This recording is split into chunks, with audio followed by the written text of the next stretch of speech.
wabarakatuh.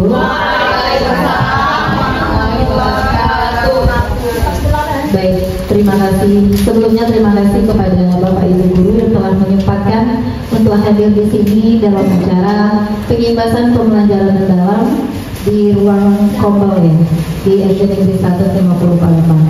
Hari ini saya bersama rekan saya Satu Rosida, ya, kami akan mengimbaskan pembelajaran mendalam yang telah kami dapatkan waktu di tanggal 23. Iya, 23 Agustus kemarin selama 5 hari. Nah, ini kita sama-sama belajar ya. Kami hanya mengimbaskan yang kami dapat. Mungkin kalian ibu-ibu sudah paham, tapi di sini kita namanya sama-sama belajar. Ya, Bapak Ibu ya. Oke.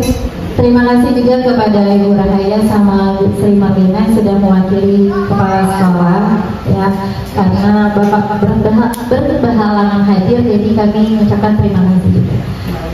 Oke, di sini banner ini, yang ini ada fasil kami Ibu Beni Karlina, kemudian satunya Ibu Kahada. Mereka adalah fasil kami dalam mengikuti pelatihan pembelajaran mendalam di SD 237 Palembang.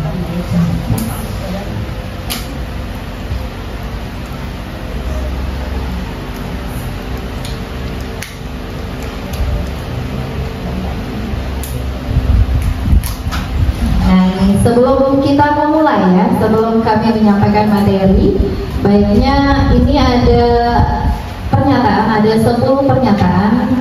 Tolong siapkan pena dan pensil atau kertas, pena, siapkan. Ya, ini ada 10 pernyataan di posisi mana kita.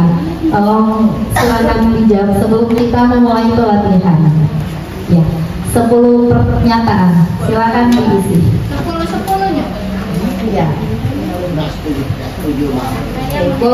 Ya, silakan dibaca.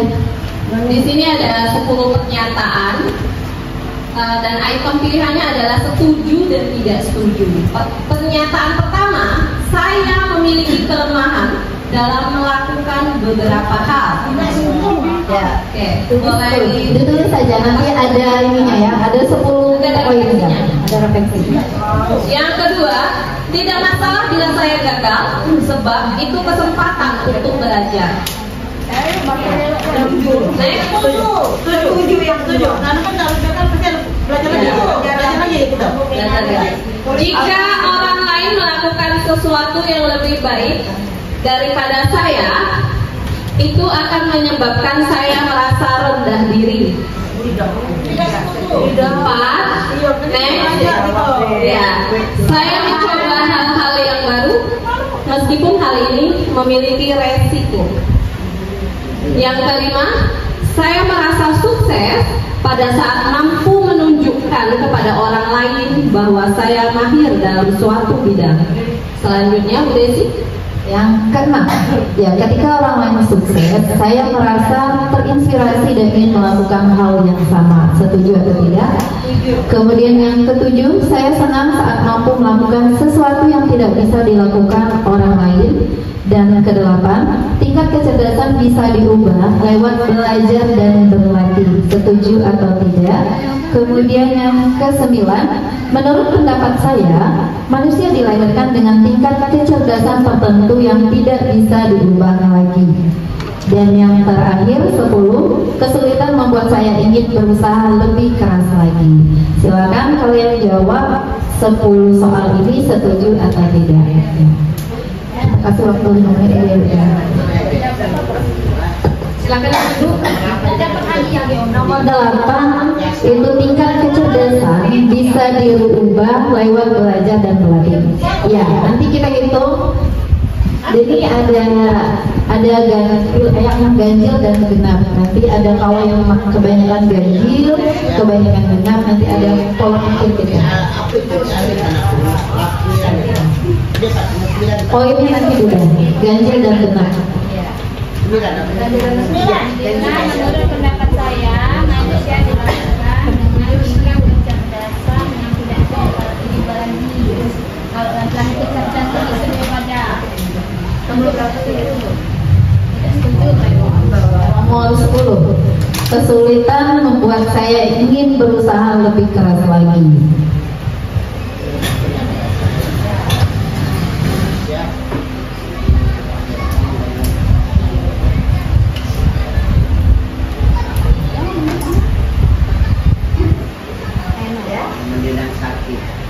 Sudah Bapak Ibu?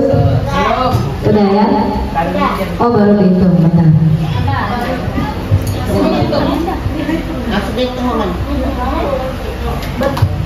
Setuju dan tidak setuju, cuma dipisahin. Yang ganjilnya berapa setujunya, yang genapnya berapa setujunya dan tidak setujunya.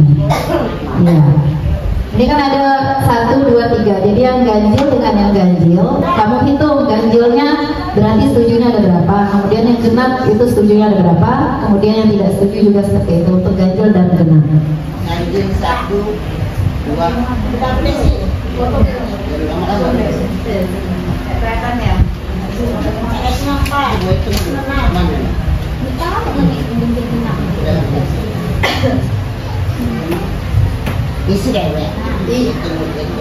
Ini tentang kita sendiri. Jadi kita di mana posisi kita? Posisi mana sih kita? Yang bagian yang nanti atau yang sudah selesai ya, Bapak Ibu ya? Oke. Boleh Bu ini diperjelas? Sudah? Ya dah.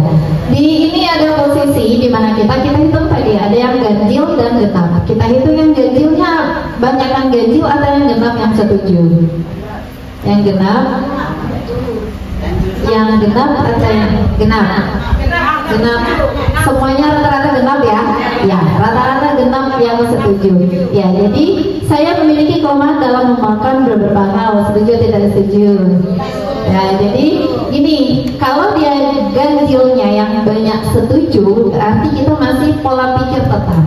Kalau yang genap itu banyak yang setuju, artinya kita pola pikir bertumbuh. Nah, inilah yang akan kita gunakan dalam pembelajaran mendalam. Itulah hubungan antara posisi di mana sih kita, posisi mau tetap mau di sini stuck di situ, nggak mau berubah, atau di zona nyaman, atau kita mau bertumbuh. Nah, inilah posisi. Makanya ada isian ini mau koreksi sendiri. Oh, posisi di mana sih kita? Nah, sama seperti yang dikirim oleh Pak Okta, ya. Waktu pelatihan yang Pak Okta kemarin kirim itu, kalau nggak salah skor ada yang 38, 60 dan selanjutnya. Kalau posisi 30, maaf ya, kalau posisi 38 itu masih ibarat kata kurang dari 50, berarti dia masih posisi tetap, belum mau berubah gitu. Itu yang ground mindset. Nah, silakan tolong Bu Sri. Nah, ini ya, ground mindset. Kita udah pernah dengar ini ya. Jadi tadi kalau banyak setuju yang ganjil, artinya kita masih di pola pikir tetap. Tapi kalau kita di posisi yang banyak genap yang setuju, nah itu berarti kita pola pikir kita bertumbuh. Gimana kalau misalnya di seimbang? Kalau seimbang berarti kita masih posisi antara ya ragu-ragu, ibarat kata masih mau posisi seperti itulah, belum mau ya. Kalau bagusnya itu kita ada di posisi pola pikir bertumbuh. Nah, jadi ground mindset berarti kalau dia pakai challenge itu perubahan. Kalau dia boleh saja menghindar, nggak mau dia berubah. Tapi kalau kita punya pola pikir untuk bertumbuh, kita mau menerima perubahan tersebut. Ya. Kemudian obstacle, coba bahasa Inggrisnya apa? Artinya obstacle. Oh ya, tantangan. Nah, jadi di pola pikir tetap kalau ada tantangan yang dapatnya, jadi dia nyerah, nggak mau tantangan, mau di sinilah. Nah, tapi kalau dia pola pikir bertumbuh, dia bertahan, ya bertahan dengan tantangan tersebut dihadapi. Ya, itu namanya pola pikir bertumbuh. Kemudian effort itu ya usaha. Jadi kalau tidak ada usaha untuk pola pikir tetap, tapi kalau dia pola pikir bertumbuh, dia berusaha. Jadi dia peluang dia untuk menjadi lebih baik lagi. Nggak mau seperti mau ini. Nah itu. Jadi kalau ini kemudian ada kritik, ada terima kritikan dari orang lain. Kalau dia pola pikir tetap, dia merasa itu adalah serangan untuk dia. Itu kamu ini ya ini, nah itu kritik. Jadi tapi kalau kalau dia pola pikir bertumbuh, informasi diterima. Oh, terima kasih atas kritikannya, itu bisa membantu saya untuk menjadi lebih baik lagi. Nah, itu kalau kita di pola pikir bertumbuh. Terakhir adalah sukses other, jadi ancaman. Kalau orang lain sukses, kalau dia pola pikir bertumbuh, dia merasa itu adalah ancaman. Tapi kalau dia pola pikir bertumbuh, itu adalah inspirasi.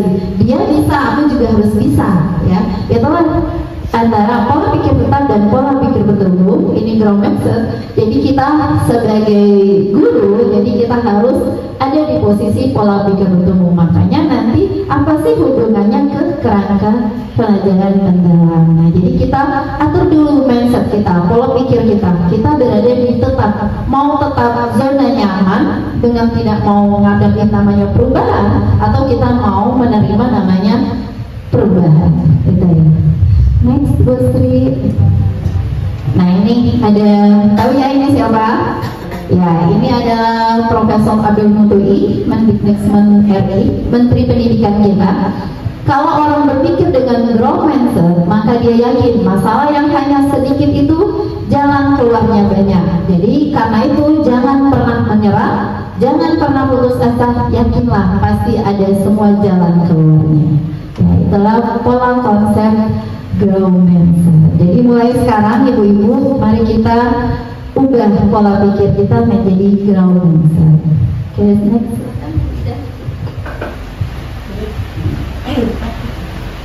Selanjutnya dari PPB, pola pikir bertumbuh, dan PPT, pola pikir tetap, kita lebih dalam lagi mempelajari tentang apa itu pembelajaran mendalam. Jadi pembelajaran mendalam ini merupakan pendekatan yang memuliakan dengan menekankan pada penciptaan suasana belajar dan proses pembelajaran berkesadaran, bermakna dan menggembirakan melalui olah pikir, olah hati, olah rasa, dan olahraga secara holistik dan terpadu. Next. Nah, ini yang disebut tadi ada namanya olah pikir, olah hati, olah rasa, dan juga olahraga. Ternyata keempat olah yang saya sebutkan tadi ini berhubungan dengan pembelajaran mendalam, di mana prinsip pembelajaran mendalam itu lebih dikenal dengan BBM. B berkesadaran, B bermakna, dan M-nya menggembirakan. Jadi dalam BBM itu prinsip pembelajaran mendalam, itu harus mempunyai olah pikir, olah hati, olah rasa, dan olahraga. Dimana dari keempat ini untuk mewujudkan profil lulusan 8 dimensi. Jadi olah pikir, olah hati, olah rasa ini dan olahraga ini menurut menurut Bapak Abdul Muti ya. Oke, next tentang 8 dimensi profil lulusan.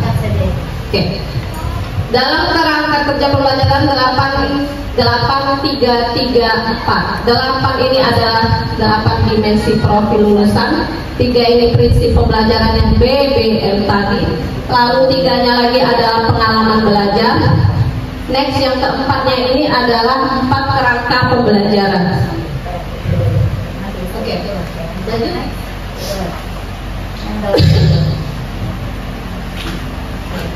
Nah, ini 4 poin tadi, 8-3-3-4. Yang 8 yang pertama itu adalah dimensi profil lulusan, di mana dimensi profil lulusan dibagi menjadi 8 item. Yang pertama ya 7K1P. Yang pertama keimanan, dan kita lihat yang warna putih. Kita lihat yang warna putih dalam dimensi profil lulusan. Keimanan dan ketakwaan terhadap Tuhan Yang Maha Esa, kewargaan, kreativitas, kemandirian, penalaran kritis, kolaborasi, kesehatan, komunikasi. Oke, boleh. Kalau dulu bukan seperti ini ya, profil pelajar Pancasila. Pelajar Pancasila beriman dan bertakwa dulu seperti itu. Kalau sekarang sudah berbeda. Lalu ini tadi 8, lalu 3, 8-3-3-4. 3-nya adalah prinsip pembelajaran, itu ada di lingkaran biru. BBM yang saya sebutkan tadi. berkesadaran, bermakna, dan menggembirakan. Selanjutnya tiga pengalaman belajar itu ada di lingkaran yang berwarna kuning. Mulainya 3M, mulai dari memahami, mengaplikasi, dan juga merefleksi. Ya, yang kuning tidak harus dimulai dari memahami, mengaplikasi, dan merefleksi, tetapi itu fleksibel. Makanya anak panahnya ke segala arah. Jadi bisa dimulai dari merefleksi. Misalnya belajar di kelas kita refleksi dulu, boleh. Lalu kita pahami dulu, boleh. Lalu diaplikasikan ke siswa, boleh. Jadi tidak stuck, harus 3 item tadi, memahami, mengaplikasi, merefleksi, tetapi boleh diputar-putar balik. Lalu 4 kerangka pembelajaran, silahkan dilihat di bulatan warna biru yang terakhir. 4 kerangka pembelajaran ini yang paling penting, yang berbeda dari modul ajar. Kalau dulu kita namakan modul ajar RPP pertama, lalu yang kedua modul ajar. Kalau sekarang kita namakan PPM. P perencanaan, P-nya pembelajaran, M-nya mendalam. Jika hanya membuat untuk 1 kali pertemuan, kita namakan PPM. Tapi kalau di dalam 1 semester kita buat, itu tetap namanya modul ajar pembelajaran mendalam, seperti itu.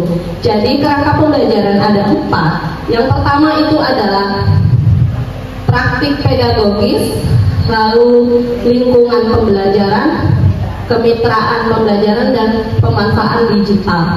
Keempat item ini tidak harus semuanya dimasukkan ke dalam PPM, perencanaan pembelajaran mendalam, tetapi yang wajib kemitraan yang opsional, benar. Karena tidak semua materi bisa mengundang kemitraan. Nah, ini yang berbedanya, ada kemitraan pembelajaran. Oke, next akan kami jelaskan. Nah, ini yang dijelaskan tadi ada 8 dimensi profil lulusan, 7K dan 1P. Yang pertama keimanan dan ketakwaan kepada Tuhan Yang Maha Esa. Kedua kewargaan, ketiga kreativitas, keempat penalaran kritis, kelima kolaborasi, keenam kemandirian, ketujuh kesehatan, kedelapan komunikasi. Oke, biar mudah diingat kita nyanyikan dulu karena nanti kita ada kuisnya. Kedelapan ini kalau bisa dihafalkan. Oke, semuanya boleh berdiri. Terima kasih, berdiri. Bapak, ya, ibu, bapak, bapaknya satu, mohon berdiri.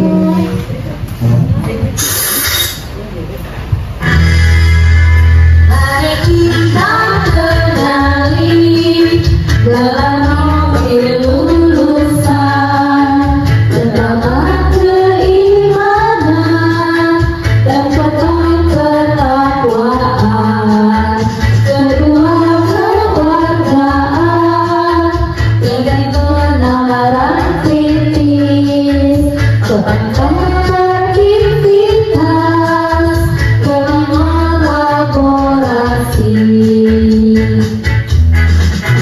Enam kemandirian, 7 kesehatan, 8 komunikasi, kita wujudkan. Ayo kita wujudkan. Tanpa dimensi profil lulusan.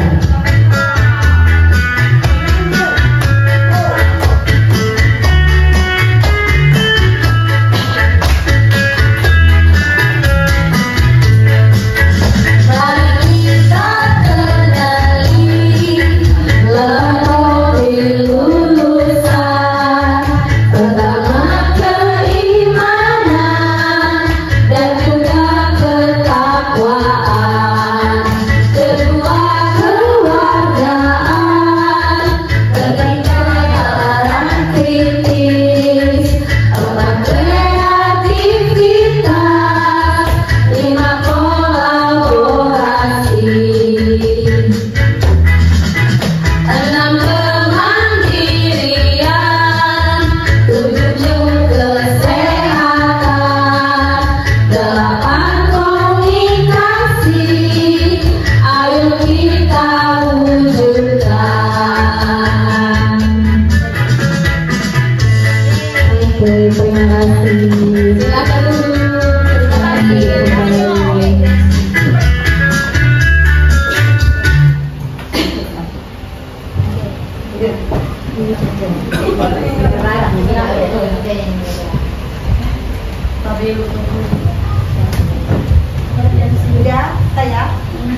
Simpasan. Ini benar. Belum. Belum.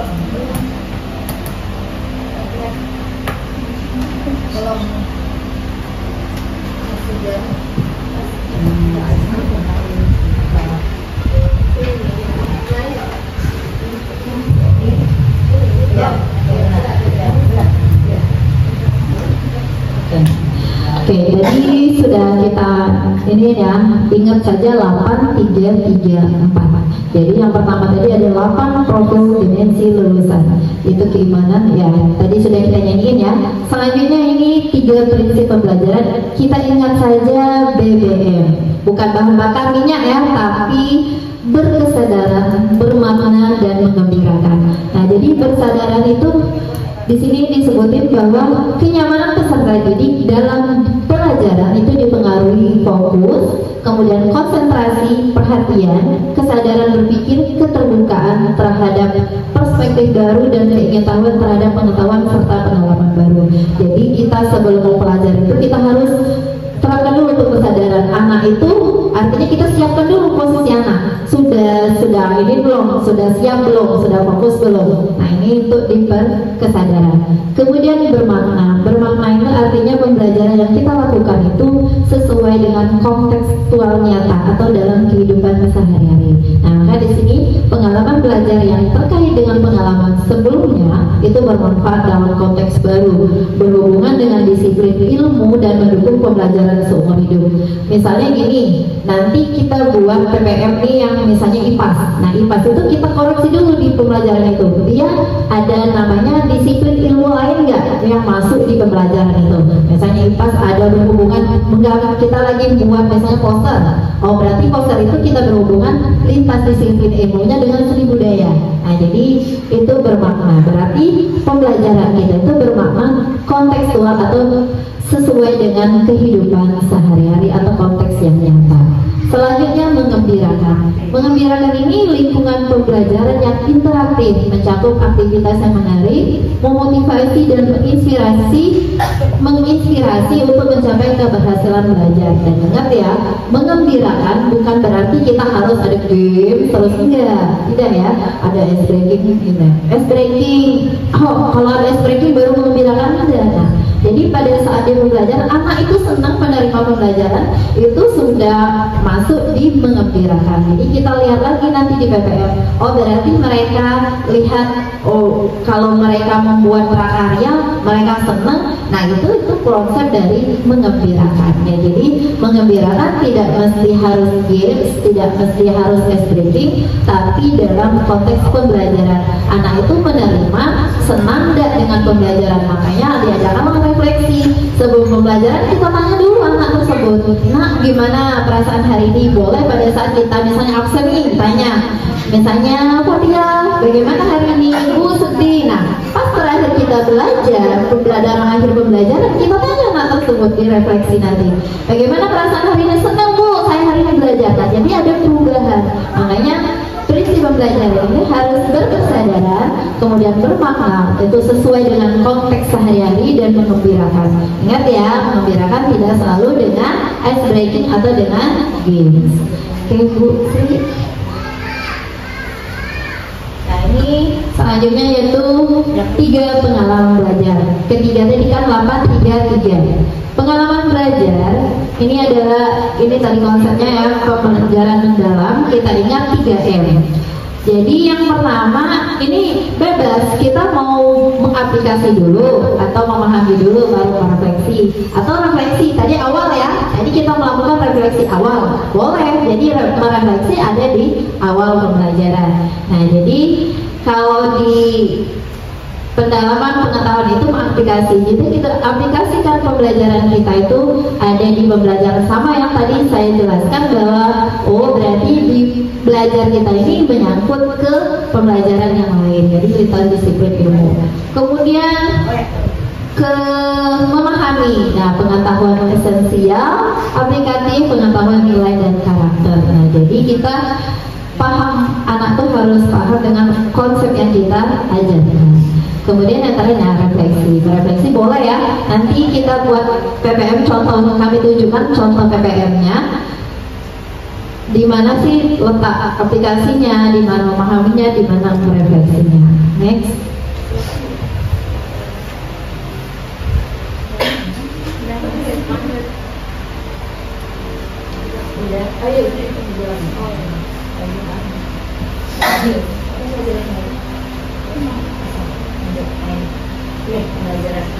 Tadi pengalaman belajar ada 3, memahami, mengaplikasi, dan juga merefleksi. Poin pertama, memahami di sini, contohnya jenis pengetahuannya itu merupakan pengetahuan esensial, aplikatif, dan juga nilai dan karakter. Karakteristik dalam memahami di sini yaitu menghubungkan pengetahuan baru dengan pengetahuan sebelumnya. Jadi jika kita sudah menghubungkan pengetahuan baru dengan pengetahuan sebelumnya, maka anak itu sudah mulai berpikir kritis. Dan juga yang paling penting dalam PPM ini adalah menghubungkan dengan konteks nyata seperti dalam kehidupan sehari-hari. Dan juga yang tidak lupa menanamkan nilai moral dan etika, dan juga mengaitkan pembelajaran dengan pembentukan karakter peserta didik. Contoh di sini, misalnya mengeksplorasi pengalaman murid terhadap permasalahan sosial di masyarakat sebelum menyampaikan topik permasalahan sosial pada pembelajaran IPS. Atau contoh selanjutnya, memberikan data kemiskinan di Indonesia serta meminta peserta didik untuk memahami dan memberikan tanggapan.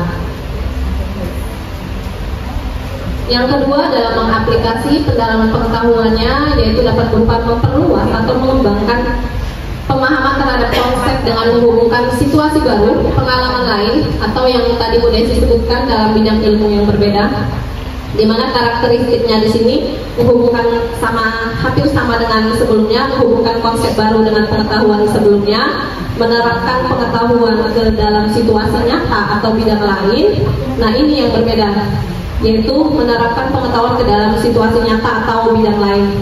Misalnya itu dalam mata pelajaran lain seperti itu. Lalu mengembangkan pemahaman dengan eksplorasi lebih lanjut, berpikir kritis, dan mencari solusi inovatif berdasarkan pengetahuan yang ada. Oke, kayaknya next saja ya. Langsung ke contoh. Next yang ketiga. Nah, refleksi di sini yang pertama adalah regulasi diri, di mana individu mampu mengendalikan pikiran, emosi, dan perilaku dalam mencapai tujuan tertentu. Jadi regulasi diri ini penting bagi murid untuk mengelola proses belajar secara mandiri dan efektif. Jadi bisa juga misalnya di awal pembelajaran kita tanya bagaimana perasaan anak-anak hari ini, atau boleh menanyakan perasaan sambil absen. Misalnya Ibu Ida absen ya, misalnya Sri Wahyuni, apa perasaannya hari ini? Sedih Bu, seperti itu. Itu juga termasuk regulasi diri seperti itu terhadap murid.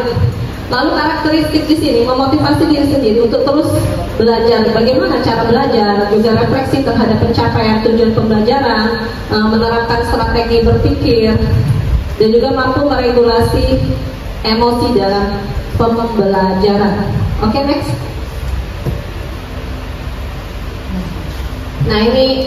Nah, item-item ini yang penting untuk pembuatan PPM. Yang pertama praktik pedagogis, lalu lingkungan pembelajaran, kemitraan pembelajaran, dan pemanfaatan digital. Ini sudah 4 ya. Tadi 8, 3, 4, 8 dimensi profil lulusan, 3 tadi prinsip pembelajaran yang BBM tadi, berkesadaran, bermakna, dan menggembirakan. 3 selanjutnya adalah memahami, mengaplikasi, dan merefleksi. Dan tahap terakhir 4 kerangka pembelajaran, yaitu praktik pedagogis, lingkungan pembelajaran, kemitraan pembelajaran, dan pemanfaatan digital.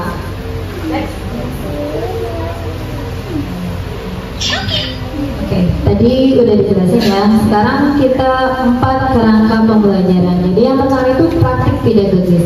Nah, ini strategi mengajar individu untuk mencapai tujuan belajar dalam mencapai dimensi profil lulusan. Untuk mewujudkan pembelajaran mendalam, guru berfokus pada pengalaman belajar murid yang autentik, mengutamakan praktik nyata, mendorong keterampilan berpikir tingkat tinggi dan kolaborasi. Nanti di praktik pedagogis kita tulis di situ ada itemnya praktik pedagogis, modelnya, model apa yang kita gunakan digunakan dalam mengajar. Kemudian metodenya atau pendekatannya ya sama seperti yang RPP yang selama, cuman ini dibuat di sini praktik pedagogisnya. Modelnya apa sih yang kita gunakan? Misalnya model pembelajaran, modelnya itu benar ya, model PBL misalnya, problem based learning. Nah nanti di sintak-sintak di sintak-sintaknya itu kita tulis waktu di pembelajaran PPM.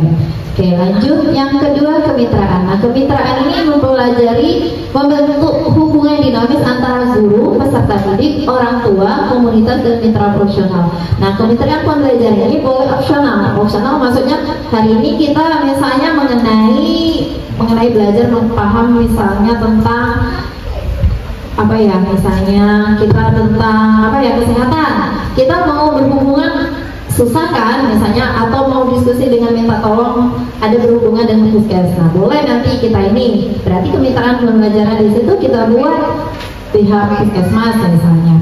Tapi ini opsional, bisa misalnya kita dengan kita sesama teman sejawat, misalnya buat di situ. Oh di pembelajaran itu kita kerjasama dengan teman sejawat. Boleh dengan orang tua misalnya minta pemahaman lebih, penguatan, minta penguatan. Tulis di situ kemitraan pembelajarannya guru dengan orang tua ya. Tapi ini opsional, tergantung PPM yang kita buat itu ada berhubungan dengan kemitraan atau tidak. Kemudian lingkungan pembelajaran. Nah, lingkungan pembelajaran ini misalnya di kelas kita tulis di situ lingkungan fisik, misalnya ruang kelas ya.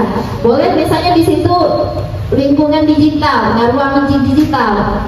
Misalnya di sini kan ruang fisik dan virtual. Nah, virtual kita menggunakan misalnya ada lab kita. Boleh di situ ruang virtual kita menggunakan lab, tapi kita di kelas ini belum ada lab ya. Palingan kita di kelas aja. Di ruang kelas.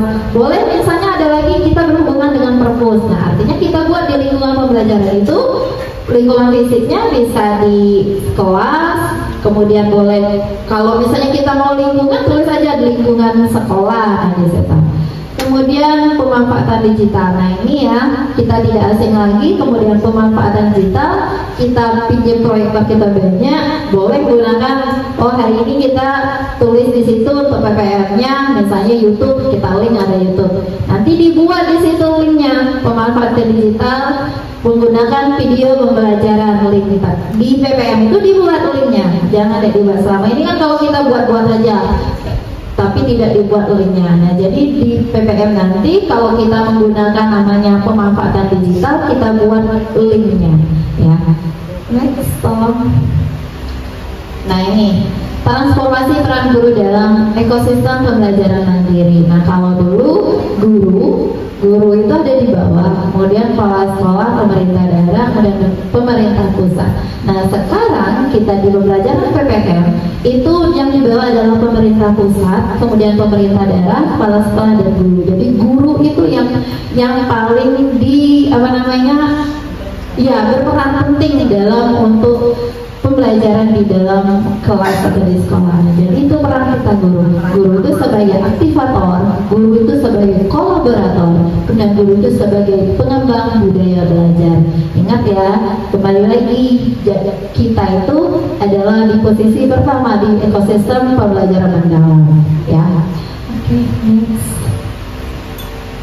Nah ini, jadi ya, tadi peran guru itu menyusun pembelajaran yang kontekstual atau nyata, kemudian kolaboratif. Nah, kemudian menjadi fasilitator dalam proses berpikir kritis dan reflektif. Dan yang terakhir menumbuhkan lingkungan belajar yang inspiratif dan aman. Jadi kembali lagi ke kita, kan yang tahu si murid itu adalah kita ya. Kita jadi gimana kita membuat lingkungan belajar di dalam kelas itu yang anak itu tadi mengembirakan, mereka sadar memahami apa yang kita ajarkan. Oke, lanjut next Ibu Ida. Nah, ada stretching dulu. Nah, supaya Senam otak dulu. Kita senam otak dulu, teman-teman bisa minta tolong berdiri supaya tidak malas mendengarkan ya penjelasan. Mari kita semuanya tegak terlebih dahulu. Tolong Bu Manda boleh dari depan.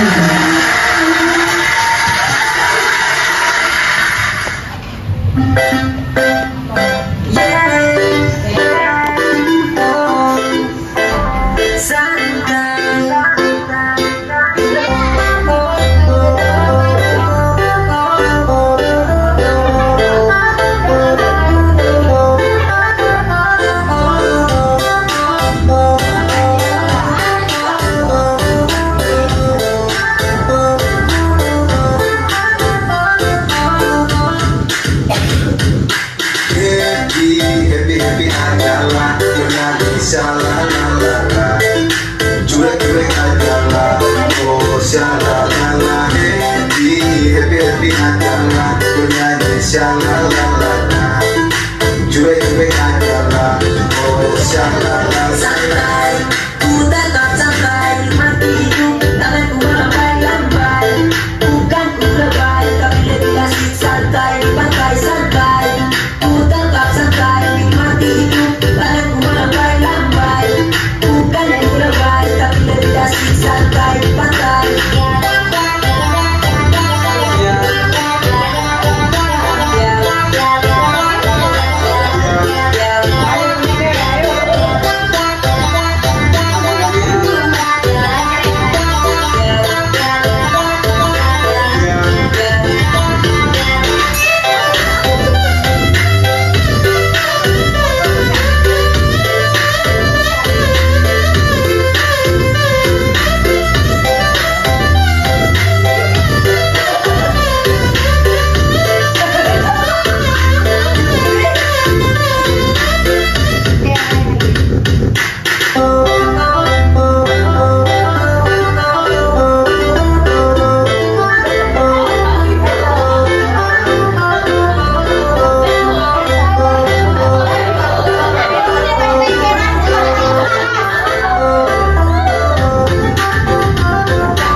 Sha-la-la-la-la, cuek-cuek aja lah.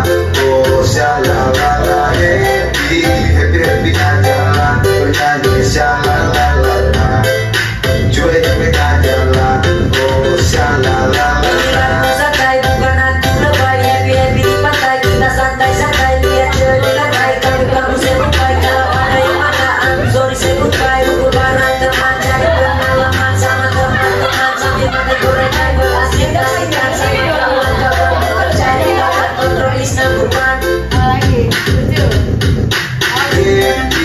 Happy aja lah. Bernyanyi sha-la-la-la-la, cuek-cuek aja lah. Oh, sha-la-la-la, happy aja lah. Bernyanyi sha-la-la-la-la, cuek-cuek aja lah. Oh, sha-la-la-la-la. Santai, ku tetap santai, nikmati hidup, tanganku melambai-lambai.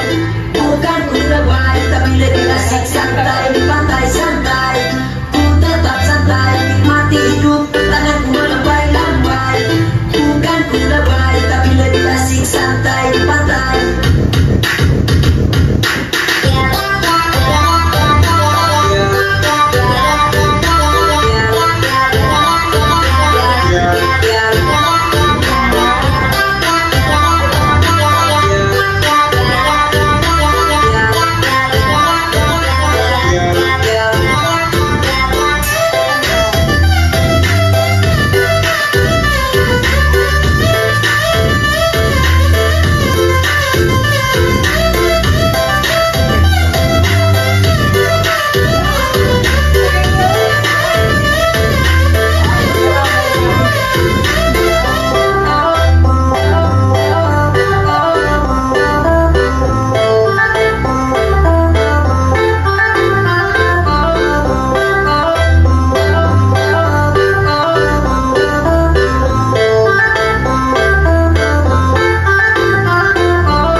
Kita ada senam otak, rupanya kita masih belum konsentrasi ya. Banyak pikiran.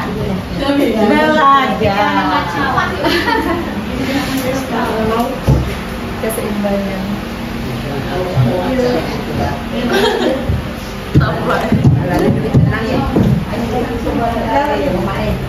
Saya tenang. Iya tadi.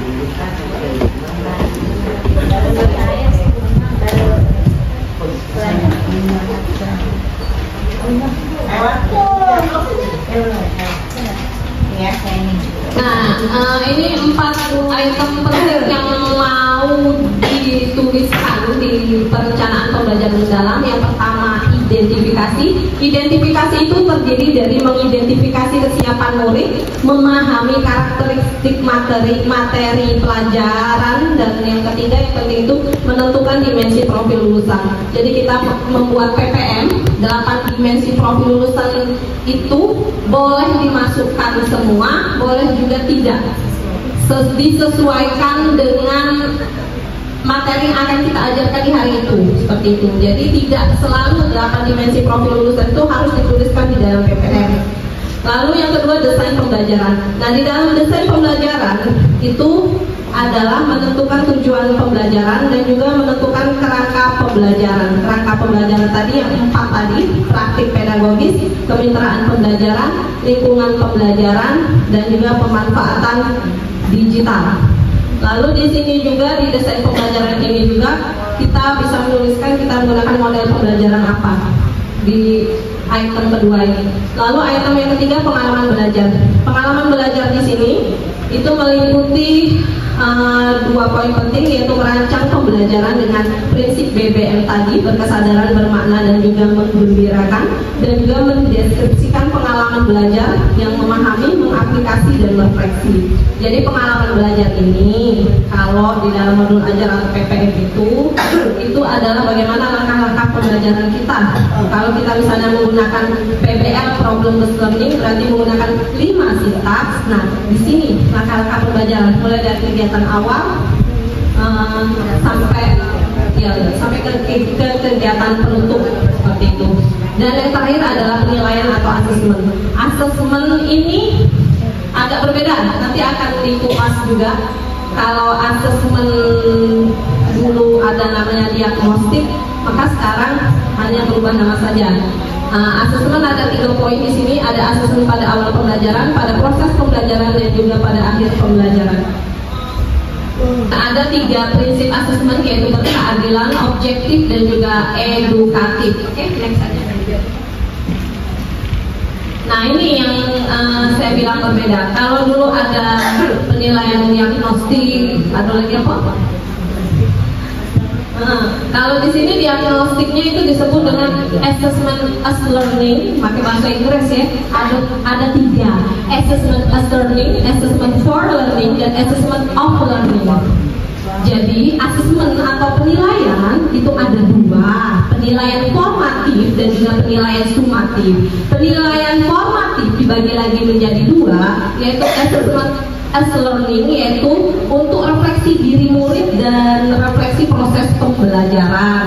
Jadi contohnya itu berupa checklist kemajuan belajar, jurnal reflektif, self assessment, dan lain sebagainya. Lalu dalam penilaian formatif juga ada penilaian untuk perbaikan proses pembelajaran. Nama kerennya assessment for learning. Contohnya di situ membuat peta konsep, umpan balik, observasi, dan juga lainnya. Lalu penilaian sumatif itu merupakan penilaian untuk mengukur capaian pembelajaran murid pada akhir pembelajaran, disebut dengan assessment of learning, berupa tes lisan, tes tertulis, laporan, penilaian proyek, portofolio, dan lain sebagainya. Nah, contoh teknik assessment itu ada 3. Tadi kan ada 3 ya. Assessment as learning, for learning, dan juga of learning. Assessment as learning itu contohnya adalah observasi, dilakukan dengan cara mengamati langsung perilaku atau aktivitas murid, lalu kinerja, menilai kemampuan murid melakukan suatu tugas atau aktivitas nyata terkait dalam keterampilan proses, dan penilaian diri. Penilaian diri ini murid menilai pekerjaan atau performa teman dengan menggunakan rubrik yang telah disepakati. Jadi dalam penilaian as learning ini biasanya menggunakan rubrik. Lalu assessment for learning itu contohnya adalah project, di mana assessment terhadap serangkaian aktivitas terencana yang menghasilkan produk tertentu, dapat juga berupa tes tertulis, yaitu menilai pemahaman konsep melalui soal tertulis, bisa berupa pilihan ganda, isian atau uraian, atau juga boleh penilaian antar teman. Jadi dia mengevaluasi antar temannya, seperti itu.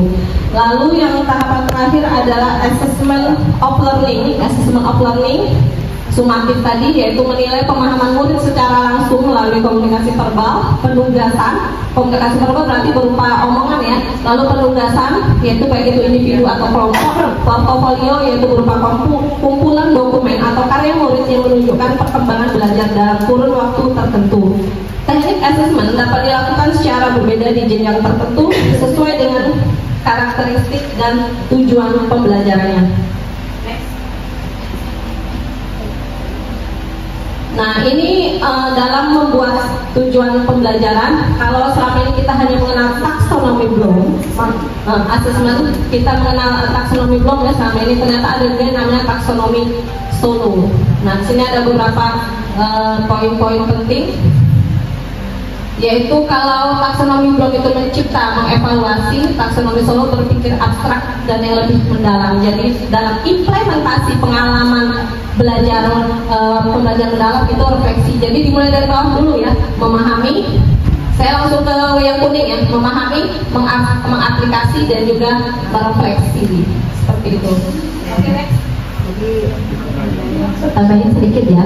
Jadi kalau dulu kita menggunakan namanya taksonomi Bloom, ada C1, C2 dan level-level itu ya sampai C6. Nah, kalau sekarang dalam pembelajaran mendalam kita gunakan itu ya taksonomi Solo. Jadi dari memahami, mengaplikasi dan merefleksi. Nah, ini kita ini saja ya. Kalau Bloom kan udah ini kita gunain dulu. Jadi kalau pada saat kita membuat penilaian atau kisi-kisi, nah jadi di situ kita buat oh ini masih C1. Nah, tapi kalau sekarang kita menggunakan namanya taksonomi Solo. Boleh lanjut.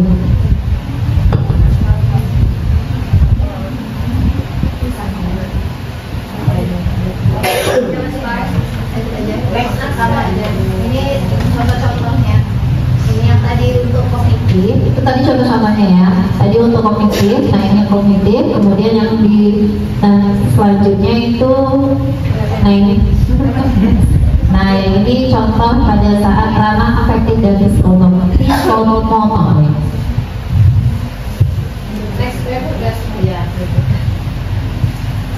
Nah ini yang penting.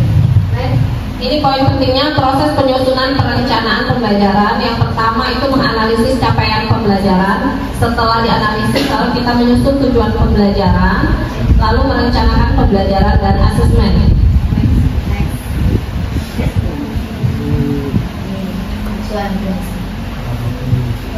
Nah, ini akan dijelaskan oleh Bu Desi contoh-contoh PPM itu tadi. Apa yang membedakan dengan modul ajar? Oke ini ya, jadi kita kembali ke acuan penyusunan PPM atau pembelajaran perencanaan pembelajaran mendalam. Nah jadi di sini ada peserta didik, kita identifikasi dulu kesiapan dari peserta didik tersebut dari kebutuhan belajarnya, pengetahuan awalnya. Nah jadi itu diidentifikasi. Kemudian materi pembelajaran, selanjutnya, nah ini yang paling penting ya. Paling dimensi profil lulusan. Nah, kalau dulu kita hanya memuat gotong royong, perbedaan global dan sebagainya. Di sini yang sudah kami share ya, itu sudah kami share ada namanya yang pembelajaran yang kami share, tapi di sini tidak dijabarkan. Nah, jadi di PPM ini semua ini, misalnya ada di situ ada keimanan dan ketakwaan terhadap Tuhan Yang Maha Esa. Kita iniin, oh di kata di ini loh di pembelajaran pada saat mereka ini itu ada di keimanan ketakwaan, berarti keluargaan. Misalnya murid memahami masalah tentang cinta tanah air, nah berarti di situ tulis keluargaan, nah titik tanda titik titik 2 tulis di situ.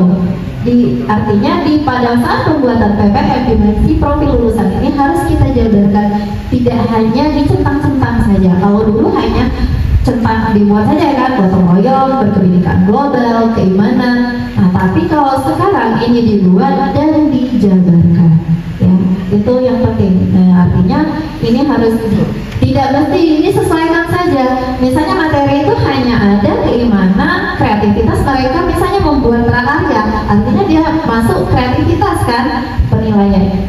Kemudian komunikasi pada saat mereka presentasi itu masuk di komunikasi. Jadi sesuaikan saja di pembelajaran yang kita buat.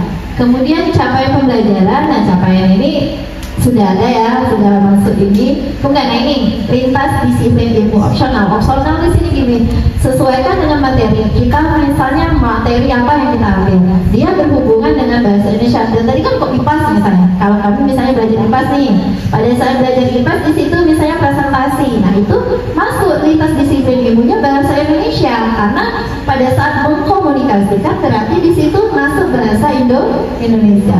Kemudian membuat prakarya, berarti lintas disiplin ilmunya seni budaya. Nah itu masuk juga di sininya kreativitas. Oke, paham ya?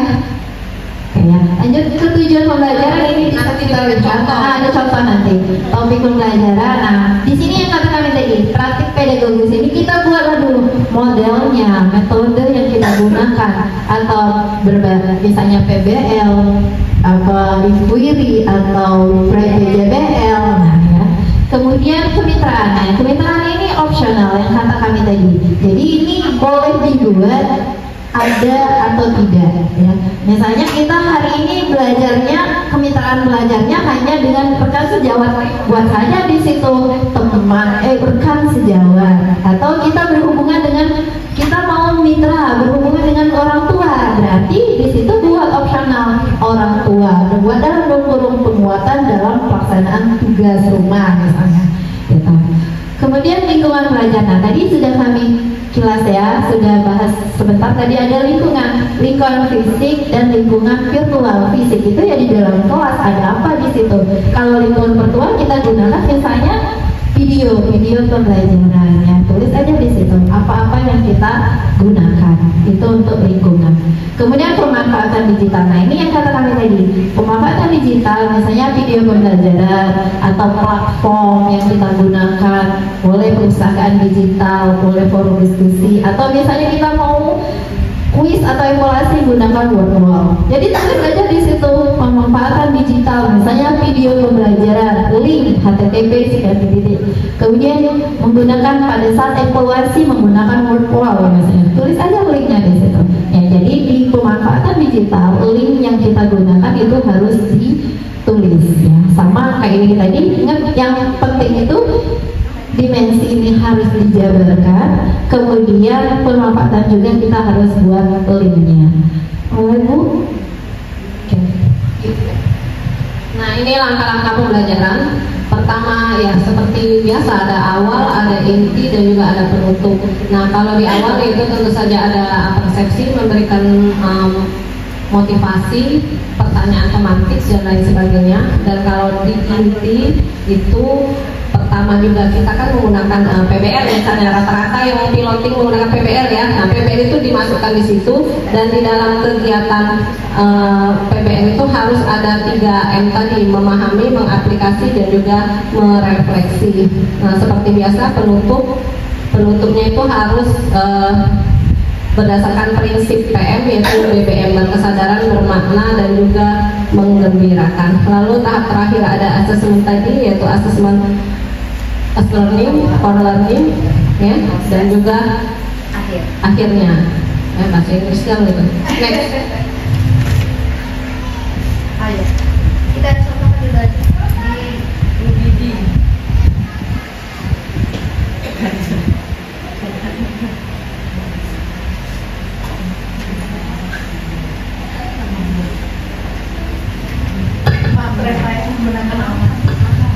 Ya ini ada contoh dalam pembuatan hasil kami kemarin diskusi. Jadi ini buatnya ya. Jadi ini untuk 1 kali pertemuan. Tapi kalau misalnya untuk 1 bab, nah jadi di sini tetap tulis modul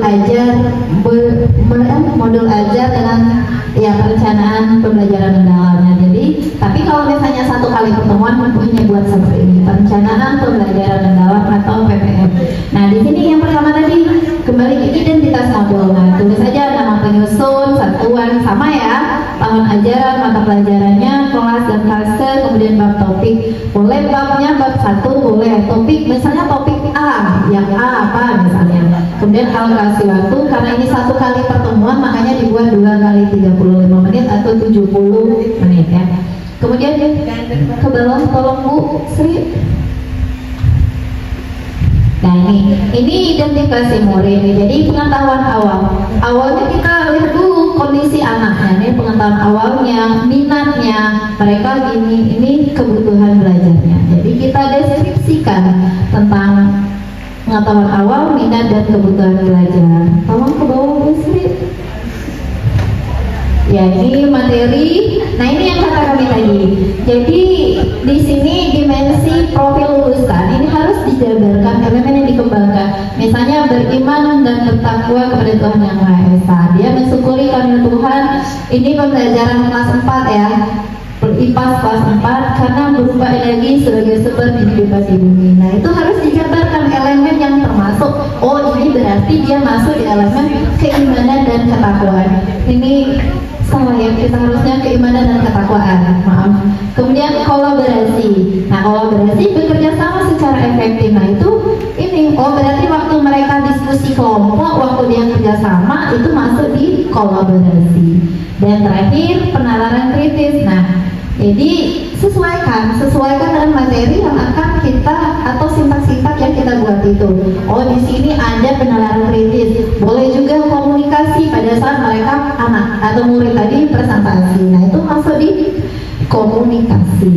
Oke, lanjut desain pembelajaran boleh Bu Ida. Desain pembelajaran terutama yang pertama itu buat CP-nya dulu, lalu lintas disiplin ilmu itu masuk di materi sama seperti tematik, maksudnya itu bahasa simpelnya masuk ke materi mana, itu masuk ke materi bahasa Indonesia, seni rupa ya berhubungan dan juga matematika. Lalu kalau kita sudah membuat CP maka kita harus membuat tujuan pembelajaran.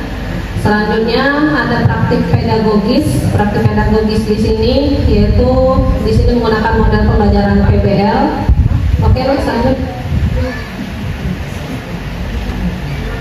Nah, pemanfaatan digital ini yang dimaksudkan dia menggunakan link YouTube, dibuat link YouTube-nya di situ. Lalu kemitraan pembelajaran itu dengan teman sejawat atau guru antar guru. Berarti ada guru lain nanti yang masuk di kelas itu. Jadi bisa contoh kemitraan pembelajaran ini contoh lain ya, bukan dalam PPM ini. Misalnya contoh mau menjelaskan tentang bahayanya rabies seperti itu. Maka kalau kita dekat dengan puskes atau wali anak kita, wali murid kita, orang tuanya itu kerja di bagian kesehatan, kebetulan puskesmas di sinilah, boleh kita calling, kita hubungi. Bisa tidak ke sekolah menjelaskan tentang rabies. Nah, itu contoh kemitraan belajar seperti itu. Atau contoh lagi misalnya mau menjelaskan tentang asal muasal nasi dari padi, beras seperti itu. Kita bisa panggil minta tolong petani. Kalau petaninya tidak ada, kita bisa telepon atau video call. Nah, itu juga termasuk dalam kemitraan pembelajaran. Makanya di sini kemitraan pembelajaran itu opsional. Boleh kita tuliskan, boleh tidak. Kalau kita tidak menggunakan kemitraan pembelajaran, tidak usah dibuat itu ya. Kalau tidak ada. Lalu lingkungan pembelajaran seperti yang dibilang Bu Desi tadi, ada lingkungan fisik, sosial, dan juga psikologis. Oke, next pengalaman belajar. Pengalaman belajar yang ini tadi yang masuk dalam kegiatan awal, kegiatan inti dan juga penutup sama saja. Kalau menggunakan PBL maka di kegiatan intinya harus memasukkan 5 sintaks seperti itu. Nah ya, tetap 5 sintaks itu tetap. Jadi masuk 5 sintaks itu di bagian ini. Oh ya, observasi harus ada, ya sama seperti kalau ikut pilot yang kemarin kan ada RPP modul ajar berdiferensiasi ya. Ada ini juga buka kurung tutup kurung, mindful observation seperti itu, meaningful context seperti itu. Ya, nanti kami kirim saja, silakan dipahami lebih dalam. Jika ada kira-kira pertanyaan yang mengganjal boleh tanya langsung, kita diskusi. Oke, saya rasa itu. Nah, assessment sama sih sepertinya. Assessment. Ya. Ya, assessment sama aja sebenarnya dengan modul ajaran RPP selama ini seperti itu. Ya, tapi memang dia nak dijabar ke semua yang namanya assessment as learning, for learning dan of learning, dia nak minta rubrik semua itu. Jadi kalau observasi nak buat benernya, jadi itu caranya. Assessment of learning, as learning, for learning itu dimasuk ke dalam penilaiannya kayak mana dimasuk ke dalam bentuk rubrik-rubriknya dijabarkan seperti itu. Oke, finish ya. Nanti kami kirim soft filenya, nah, seperti itu rubriknya. Kalau boleh bertanya, ada yang ingin bertanya? Cukup? Pusing. Cukup. Ke terakhir tadi Bu, yang kesimpulan. Iya. Balik ke ini. Di sini. Kapan? Oh iya. Nah ini. Oke. Simpulan. Sudah. Pesak baru.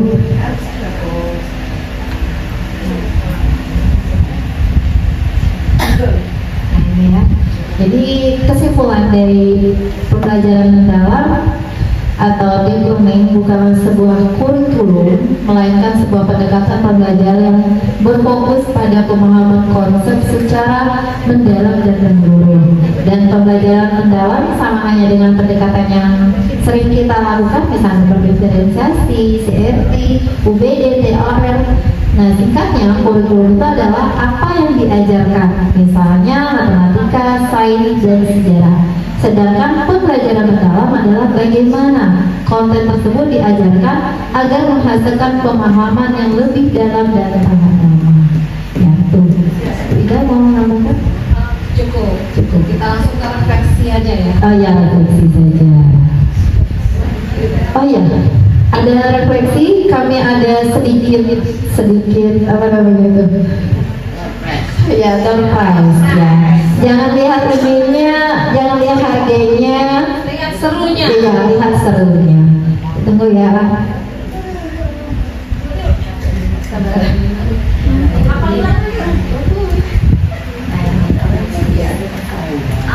Oke, ini ada 6 pertanyaan. Boleh? Siapa yang mau ke depan? Siapa yang mau ke depan? Boleh? Oke, boleh. Boleh? Yuk, ya, Ibu Fatia silakan. Mau nomor berapa Bu Fatia? Silakan. Ayam sentuh. Ayam Ayo, sentuh saja. Apa? Ya, silakan Bu Fatia. Ibu Ida sedang mengajar pendidikan Pancasila di kelas 1 dengan materi simbol Pancasila. Saat tahapan apersepsi, Bu Ida mengajukan pertanyaan pemantik kepada murid, yaitu, apakah kalian melihat simbol Pancasila di dalam kelas ini, murid-muridku? Maka yang dilakukan Bu Ida merupakan jenis pengalaman belajar yang mana? Memahami, mengaplikasi, merefleksi, atau mengasesmen?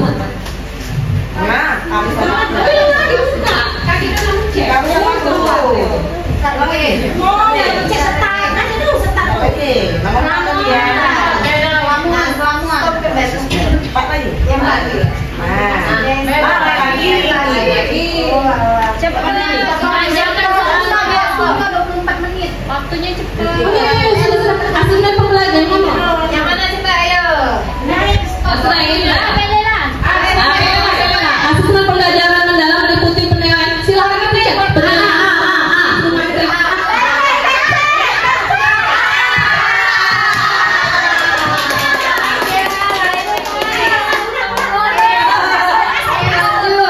Siapa yang mau coba? Ya, silakan Bu Febri.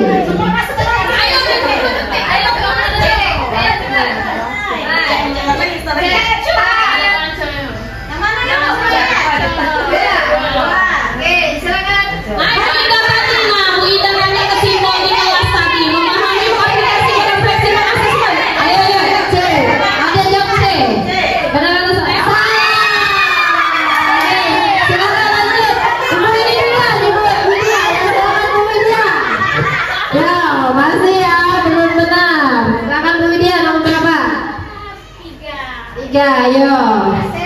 Ayo. Pembelajaran berdiri dari praktik ulang. Ulang. Ayo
Pulang aja kayaknya. Oke, waktunya cepat. Iya.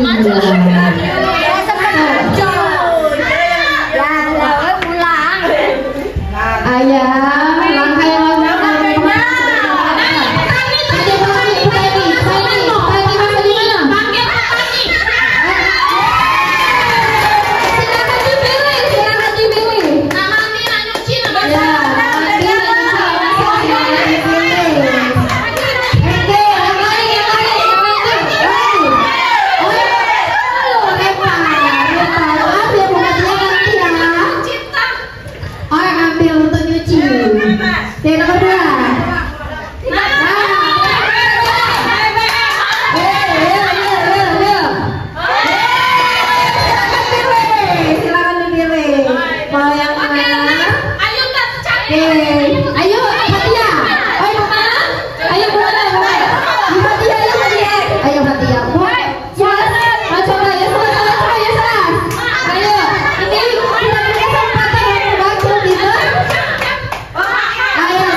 Iya, apa itu namanya?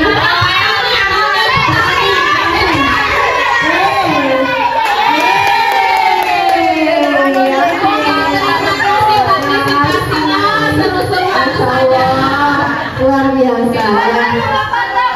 Oke, deh. Oh ya, oke,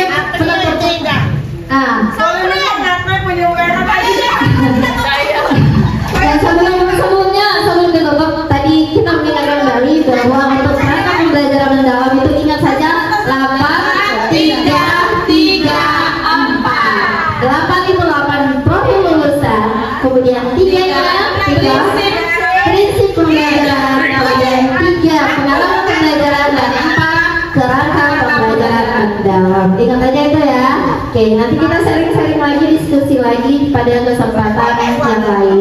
Mohon kesediaannya, tolong Bu Operator, tolong tampilkan pertama kali yang Ranfa. Kita mau foto dulu sebentar, baru nanti lanjut ke yang Ibu Linda mau pembahasan tentang codingnya. Sebentar ya, sebentar saja. Yang pertama sekali yang ada gambar Ibu Weni dari harga.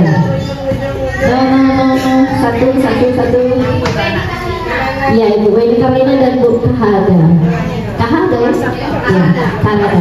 Satu. Salah, yang atas sayangku. Ya, ke depan semua mohon kesediaannya. Bapak, Ibu, kita berfoto bersama. Ada enggak?